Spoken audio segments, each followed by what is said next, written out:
Welcome to Sun City in Focus, a lively look at people, places, events, and lifestyles of the original Sun City. Hi, I'm Rebecca Brown for Sun City in Focus and the Camera Guild. We have several stories of interest for you today that I'm sure you'll enjoy. But first, let me remind you that Sun City in Focus is created for your enjoyment and entertainment entirely by the volunteers of the Sun City in Focus Committee in affiliation with the Camera Guild of Sun City. If you would like to be involved in the production of this video magazine, watch for that information at the end of the show. Now, on with the show. Our first segment today highlights an octogenarian and her bicycle. Let's see if she's your neighbor. Dayline Sun City. There are over 38,000 folks in our neighborhood, here in the original Sun City, and In Focus's Talk of the Town is working to record all of our neighbors' life stories. Today's story features a Sun City resident who rode 80 miles on her 80th birthday. Well, good morning. I'm here to introduce a very special person, member of the Sun City Cycling Club, who's been riding along before she came out here, Sandy Gettle. Morning. Morning. I understand that you've been riding for quite a while. I have been riding for a long time. Just wait until you hear the rest of Sandy Gettle's story. Hello, I'm Dan C. for Sun City in Focus, and I'm going to tell you the rest of Sandy Gettle's story. One of her most memorable long-distance cycling trips was when she and two friends rode the Underground Railroad bicycle route, a 2,000-mile journey from Mobile, Alabama to Owen Sound, Ontario. They used maps produced by the Adventure Cycle Association. Sandy was 65 when she and her friends undertook that long journey. And Adventure Cycling is an association that does mapping for travel, and they have mapped a route that we sort of generally followed to ride from Mobile, Alabama, about 2,000 miles up into Canada. We did it in 49 days. We weren't in a hurry. We visited a lot of historic sites, and that was sort of the point, to see that and just meet people and see the country. As the trip progressed from Mobile, Alabama, Sandy and her friends experienced several interesting challenges and obstacles during their ride.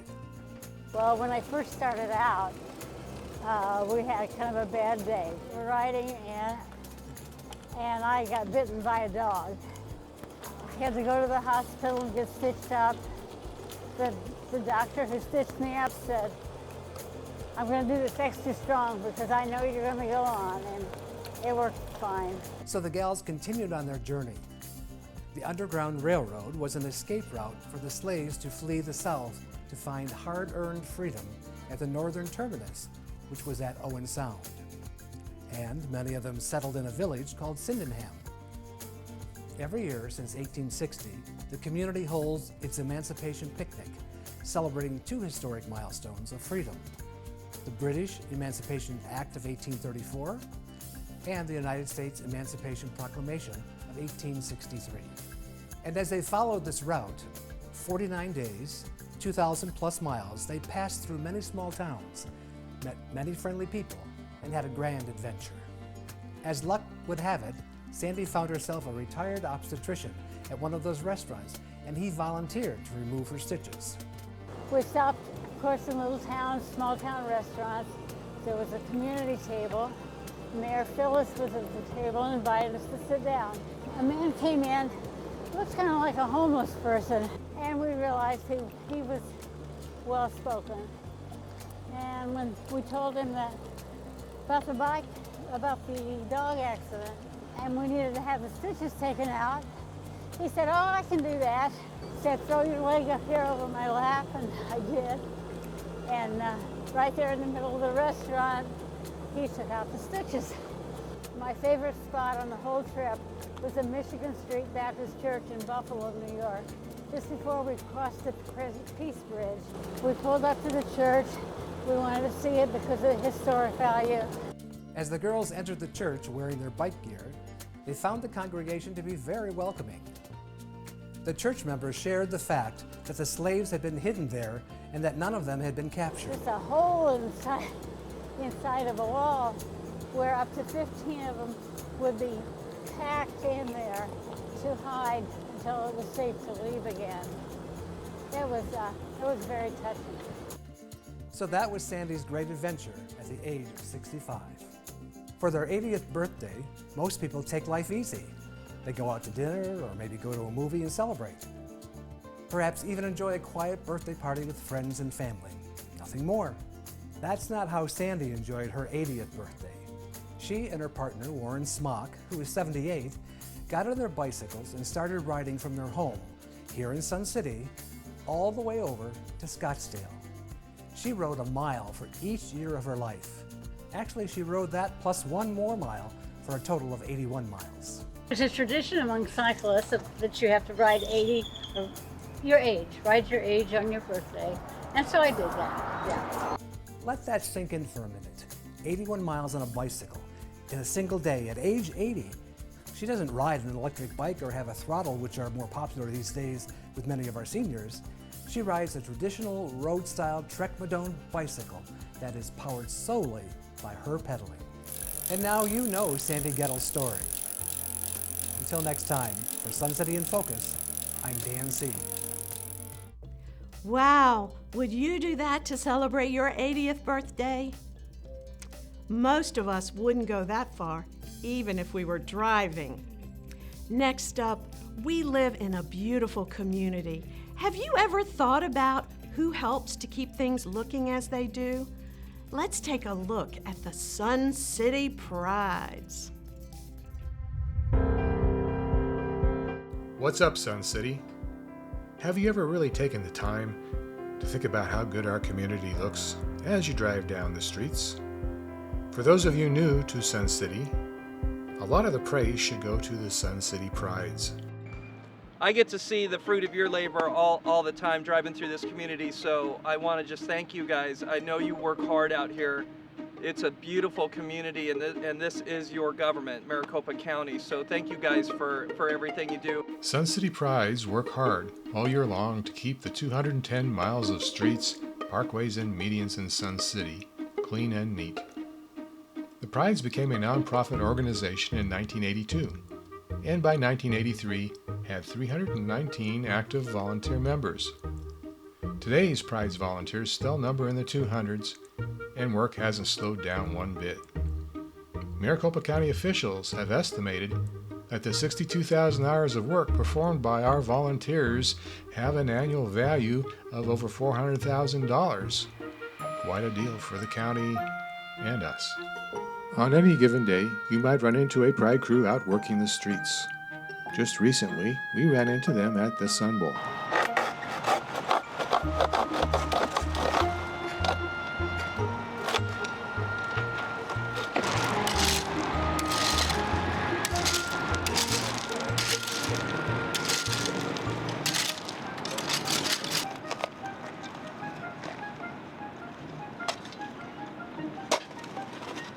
Thanks to the Pride's partnership with Maricopa County, new landscaping and hardy agave plants replace the old dead cactus and vermin in this area. Yeah, plenty.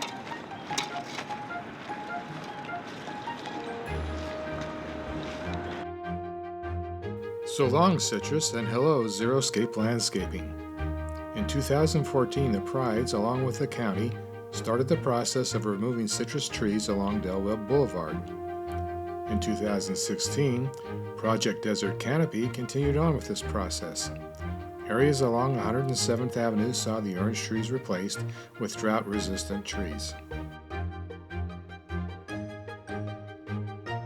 And obviously with the trees on 107th that are coming in so nicely, and the trees here, we are leaving a legacy. The simple act of a tree itself is a belief that the tree will grow and provide clean air, some water, cooling shade, and habitat for the birds, a healthier community, and natural beauty for many, many years to come. What a wonderful day here in Sun City for our 14th annual Arbor Day event. We have to thank County for helping move, putting in the holes in the irrigation and that, and they brought the trees. So here we are, 14th annual with 3 memorial trees going in. Along with this important event, we recognize 3 of the Pride's family that have moved on to another life.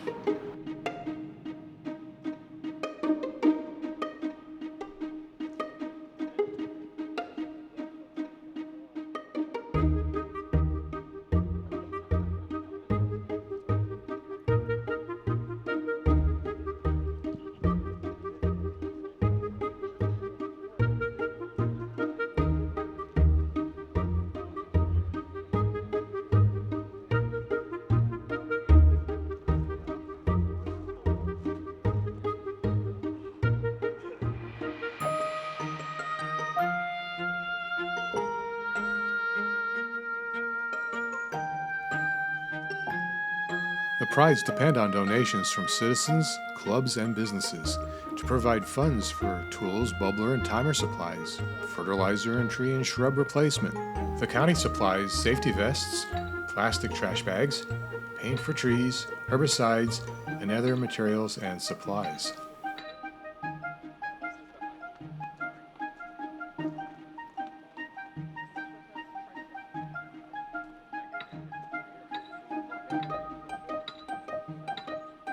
So that's just a part of the Pride's story. When you're driving around, appreciate the fact that they've kept the city beautiful, and they hopefully will do it for years to come.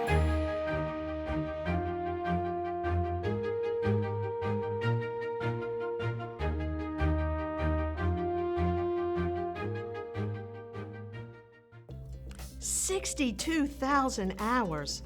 That's a lot of work, and it shows around the city. We all need to support the Prides. Last up today, we have a group of short subjects.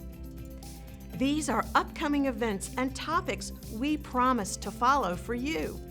This month, we're going to highlight several upcoming events and show you several things we promise to keep you updated on. First off, the National Lawn Bowling Championships are coming to Sun City. You might want to check this out. Hi, I'm Jackie Tucker. I'm president of the South Central Division, and Sun City is hosting the National Championships right here, November 1st through the 5th in lawn bowling.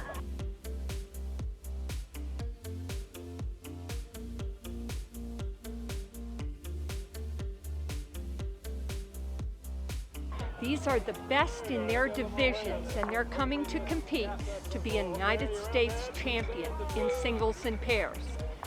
The opening ceremony is November the 1st at 3 p.m. here at Lakeview. Come and watch and see all the fun. The last of the fall concert series is Sunday, November 6th. Come out and enjoy a Veterans Day tribute featuring the concert band and the women's chorus. It's at 4 p.m. and it's free.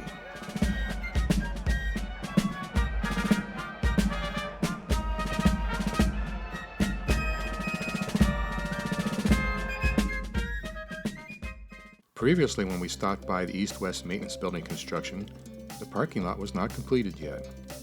We checked in recently and they were finishing the asphalt.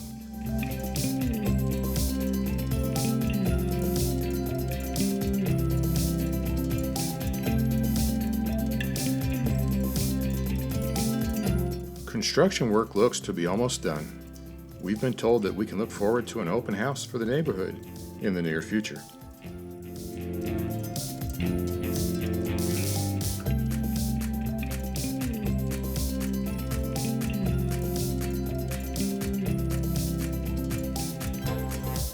Also in the neighborhood, we checked in on the water over at Viewpoint Lake.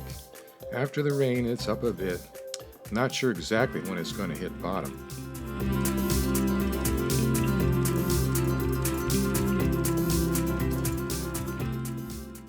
Lastly, Sun City's holiday celebration, which is normally held at Lakeview Rec Center, has been moved to the Sundial Center this year because of Viewpoint Lake's ongoing restoration work. The duck race is still going to be held, though. It will be streamed by live video to the Sundial Center. Neck and neck, oranges first. Also, the annual boat parade will be changed to a golf cart parade. All the fun starts at 3 and the parade starts at 6:30. If you want to join in on the parade, sign up at the Events and Entertainment office and then bring your golf cart to Sundial by 5 o'clock to line up. You should have a lot of fun.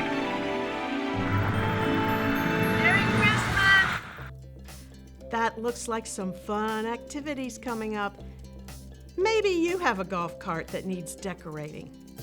I'm all for a parade. Be sure to remember to mark your calendars. The In Focus Committee would like to thank you for taking the time to view our production today. Give us a like below if you enjoyed it. And of course, we couldn't have produced it without all of the fine volunteers from the Camera Guild. If you're interested in joining us, we'd love to talk with you about it. You can work behind the scenes, run a camera, or be a face on camera. All you have to do to get started is send an email to the address below, and we'll get in touch with you. I'm Rebecca Brown for Sun City in Focus. See you next time.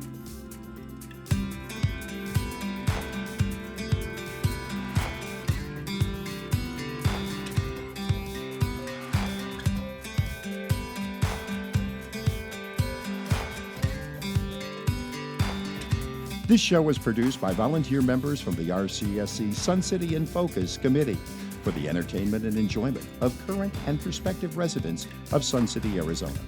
Anyone wishing to join the committee and participate in the production of future episodes of this program may contact the RCSC Board of Directors office at 623-561-4600 or email boardoffice@suncityaz.org.